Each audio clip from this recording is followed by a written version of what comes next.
একটা সময়ের কথা। দার্জিলিং তখনও ছিল জঙ্গলে ঘেরা ছোট্ট পাহাড়ি এলাকা। লেপচা আর ভুটিয়া মানুষজন শান্তিতে বসবাস করত। ১৮২৮ সালে এক ব্রিটিশ অফিসার ন্যাপিয়ার এখানে আসেন। দূরে বরফে ঢাকা কাঞ্চনজঙ্ঘা আর মেঘে মোড়া পাহাড় দেখে তিনি মুগ্ধ হয়ে গেলেন। সেখান থেকেই দার্জিলিংয়ে যাত্রা শুরু। কিছুদিন পর ব্রিটিশরা এটিকে বানায় তাদের হিল স্টেশন।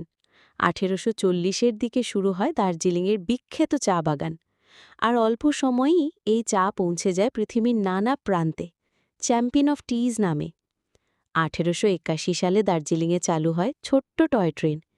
মেঘের ভেতর দিয়ে চলা এই ট্রেন শুধু যাত্রার পথকেই সহজ করল না, দার্জিলিংকে আরও জনপ্রিয় করে তুলল।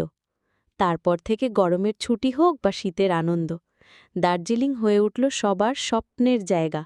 পাহাড়ি ঝর্ণা, চা বাগান আর ভোরবেলার কাঞ্চনজঙ্ঘা, সব মিলিয়ে দার্জিলিং আজও এক জীবন্ত গল্পের মতো, যেখানে প্রতিটি ভ্রমণকারী নিজের নতুন স্মৃতি লিখে যায়।